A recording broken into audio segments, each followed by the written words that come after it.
Now, as a country, how do we allow our heritage to go like this? It's absolutely insane that we allow our history of our country to just go down the pan and be left to go to rack and ruin.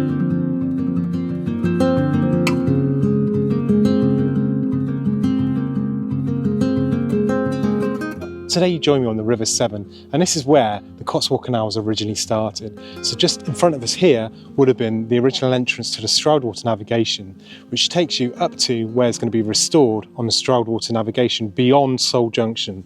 Now, Saul Junction came about when the Gloucester and Sharpness Canal was built in 1827, and that meant this junction here was no longer needed. It was a bit dodgy around here. You can see the corners on here, very tidal. They took the canal from Sharpness to Gloucester and got rid of some of the worst parts of the River Severn. So the canal there is never going to be restored, but there is a group of people that want to do something with it and create a community asset. And I'm here today to meet them, to try and put pressure on the local council to actually allow them to continue work that they once started. My name's Pete Rogel. I was one of the volunteers working on the canal up until we were prevented from doing so by the Parish Council. This is an abandoned section of the Stroudwater Canal. These right here are the wing walls for what used to be the swing bridge that enabled boats to get through to the old mooring basin prior to entering the Severn.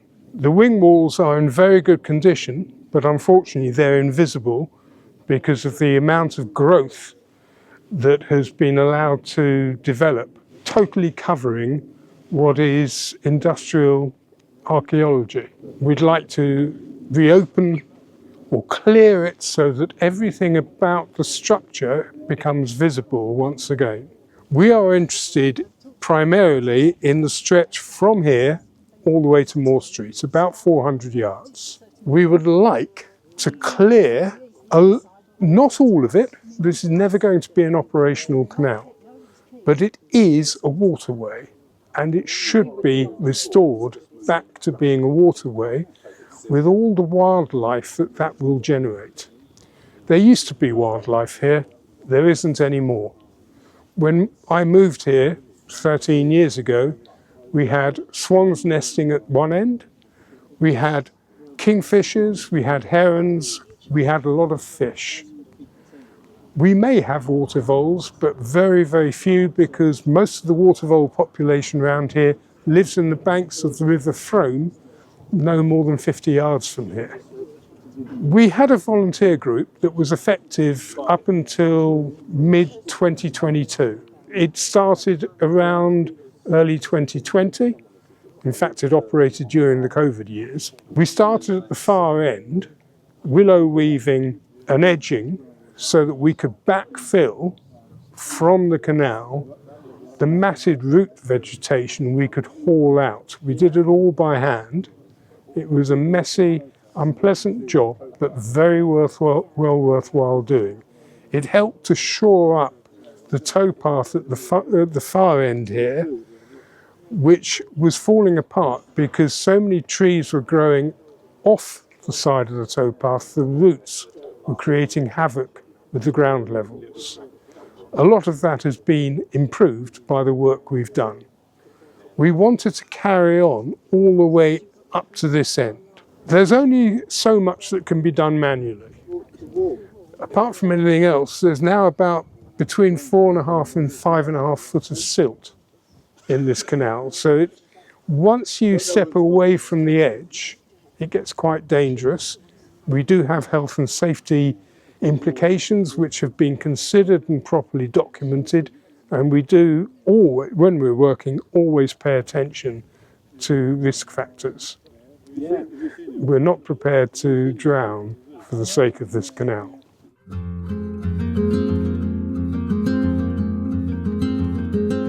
The property behind me is Engineer's Cottage. This was the premium property on this canal. Accordingly, it had decent, good-sized granite blocks to edge the canal. From this point on, the quality of the stonework reduces and the size of the blockwork reduces because the rest of the cottages weren't so high status. Right where I'm standing, there's a set of steps leading down into the canal. There's another set of steps similar but not quite as generously proportioned at the other end of the cottages, where enabling people who lived in the canal to get water, presumably for cooking, for washing, whatever. When we were working on the canal, most of the stonework here was missing. The assumption had been that the stones had been moved to people's gardens or whatever. In reality, what had happened was there was so much root growth in the towpath, particularly briars. The stones had been gradually pushed away from their original position and had simply fallen into the canal. We found them, we hauled them out with difficulty, and we now have most, I'm not sure we got all of them out, but we now at least have stones where they're meant to be. But this is a good point of why this needs to be managed, because this wall that was kind of almost lost was because there was no management on this at all. But these heritage features that you still got, you kind of need those as well, don't you? So that management is important for that. And apart from anything, they're not as stable as they look. I would not recommend anybody to walk along the stones where they are, because underneath the original brickwork that supported the stones, a lot of that brickwork is rotted. Yeah. So it actually needs more work. But ultimately, the wall on which these big stones lie needs quite a bit of attention. Yeah. So you've got a group which you can see behind us. There were more people here as well who were looking to do this work and maintain this as volunteers.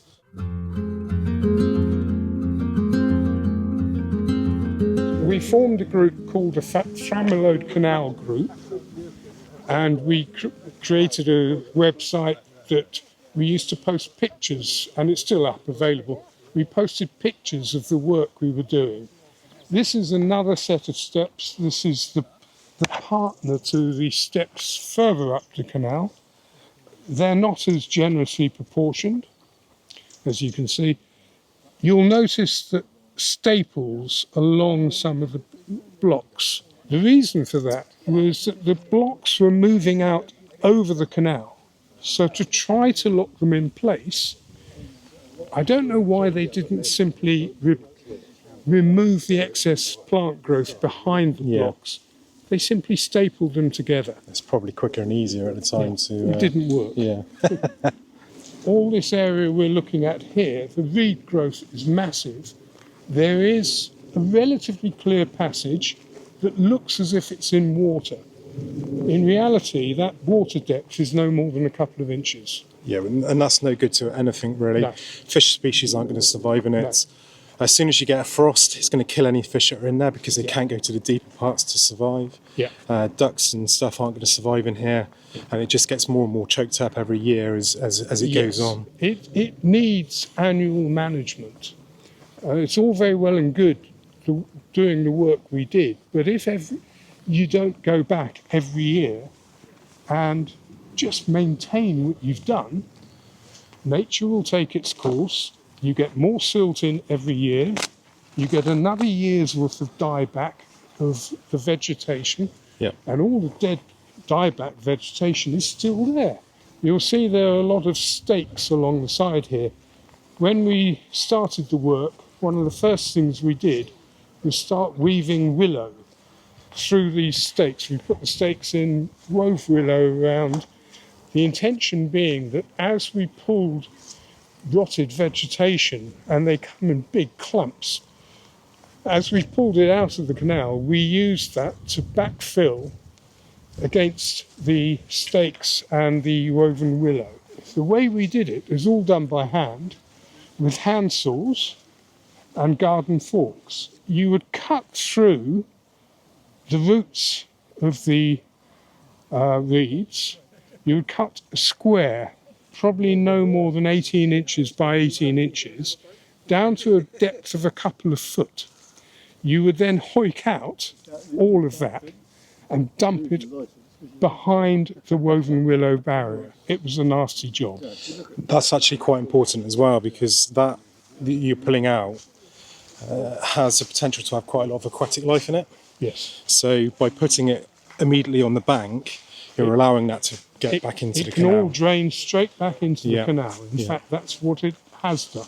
Where I'm standing is an area that has benefited from the extracted reed roots and rotted vegetation. I'm standing a good foot taller than I would have been able to before we'd done the extraction work, because I'm standing on material taken straight out of the canal and backfilled behind the woven willow barrier. That gives a nice solid bank as well, which is better for the habitat as well. If you look at the bit we were just on, just behind us there, that's clear. That's where you managed to do quite a lot of work. The main area that was cleared was actually dredged by the publican some 25 or 30 years back. Okay.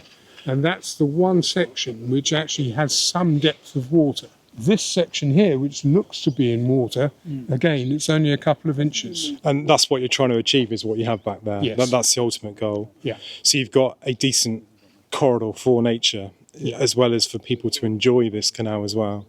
So part of the enjoyment is nature. Yeah.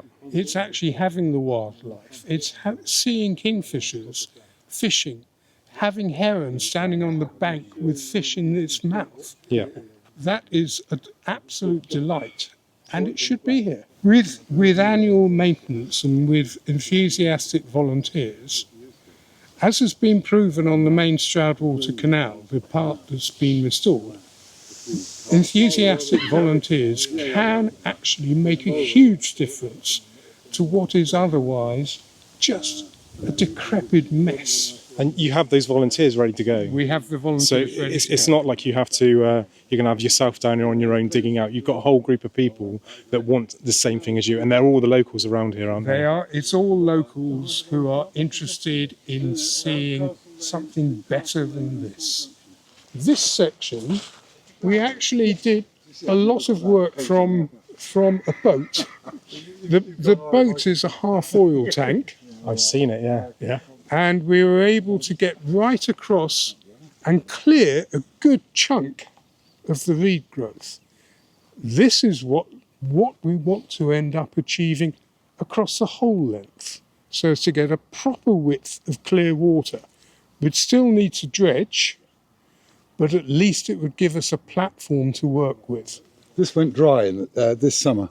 So that's because it's so shallow, isn't it? There's no depth to this water. No, there's no depth to it. So again, it's useless for wildlife down here because it's drying out. So if that can be dredged behind me, as well as the clearance work to be continued, you're going to support so much more of the species that are coming down from the restored Stroudwater. So again, you've got that massive linear corridor, which is much longer. This, by the way, is our boat. So yeah, this fascinated me when I came here on my first visit. I loved this, and I made a short about it as well.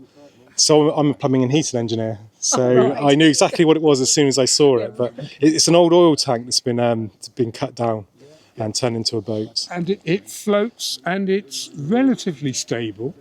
It will take 2 small people, but when we use it, we ensure we have a line to land. A safety thing, yeah. We're approaching Moore Street. There was another swing bridge here, obviously. There is now effectively a dam here, which will drain through to the other side of Moore Street. The other side of Moore Street, I'm afraid, is in much worse condition than this side. We're going to focus our endeavours on this side, but eventually try to deal with the terrible state of the other side. You can only take on so much, can't you, with volunteers? So. Yeah. But you're not. The important thing here is this isn't looking to be a navigable canal. It's looking to have this community asset, which is currently in the hands of the Parish Council. Yeah. So it isn't difficult to get that asset handed over to you to maintain for the good of the parish. It should be simplicity itself, because not managing this is the worst thing you can do. It's only going to go one way. Yeah.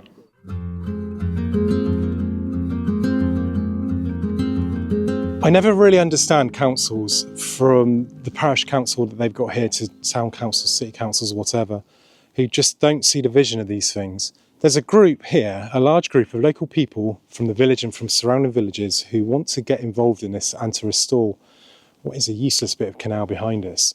The council paid £1 for this nearly 50 years ago in 1979 on the 200th anniversary of this canal being built, and they've just left it to go to ruin. Why not move that responsibility onto a group and not have to worry about the maintenance? Now, there's a fence here which I'm leant up against because this is quite dangerous as it is. Overgrown like this, people could walk into it. And although it's pretty hard in there where there's so much built up from rotting reeds and stuff over the years, it's still not safe. So why not let the group take it, make it safe, make it part of a community asset, and bring a nature corridor that's actually useful down through to the River Severn. Now, this next section of canal is completely abandoned, and this is actually a flood defence behind me, which is built over the line of the canal. And you've got the river frame just by the side of me here. And the flood defence was built to stop the river, which connects to the Severn, from flooding over and flooding all these fields over here. But we're not very far at all from Saul Junction, which is on the Gloucester and Sharpness Canal and is the start of the Stroudwater navigation. Now, this is an interesting part of the river here. So we're on the top of the embankment here for the flood defence. And you notice how straight this river is. Now, this Stroudwater navigation goes back to 1730, not to 1779 when the canal was actually built. They had several options back in that day, and they built several different routes to get the canal through because they wanted to feed the mills. Now, what they did eventually was they built like a shipping container canal, and it was probably the first one in the world. And they took the boats up the straitened rivers from the River Severn and they took it to the mill ponds. At the mill ponds, they put a series of lifts in, and they took the goods off in the containers from a crane and took it to the next level where they put it onto another boat to go up to the next mill. And you went up like that. So you didn't have locks, it was still a navigation. There was no interruption in the water supply to the local mill owners, which is why you couldn't put locks in at that time. And it meant those goods could be moved without any disruption to anybody. And I think this is one of the original sections of it here.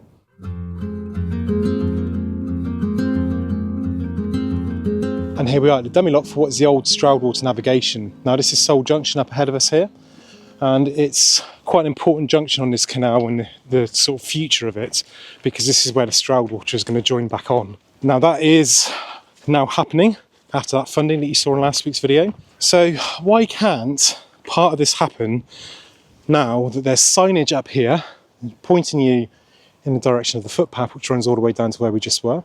It's only about a mile, which could take in a nice circular walk, a nice historic walk, and bring people into the pub, the ship in down there. The group be given permission to continue work, which they want to do. They just want to carry on what they started. Now, if you're local to this, let's have a call to arms. Write to your local MPs and your councillors and try and push this through. Let them have access to that land, whether it's right to work or a lease, it doesn't matter. They have all the things in place to do the work. So let's get on this and let's save this bit of heritage from being lost. And then maybe in 4 years' time, when that canal behind us is restored, then we can finally have a walking route all the way down to the River Severn, along the old route of the Stroudwater, which was abandoned all those years ago. Now, it's worth noting that the Cotswold Canal Trust aren't involved in what I've been talking about today. It's not their group, they're not involved in it at all. But it would be good if anybody from the Canal Trust wants to share this video or talk to anybody down there about helping out. I'm sure they would appreciate your experience. So I hope you've enjoyed this video. Please do write to your local MPs and councillors, and let's get this over the line. Have a great day.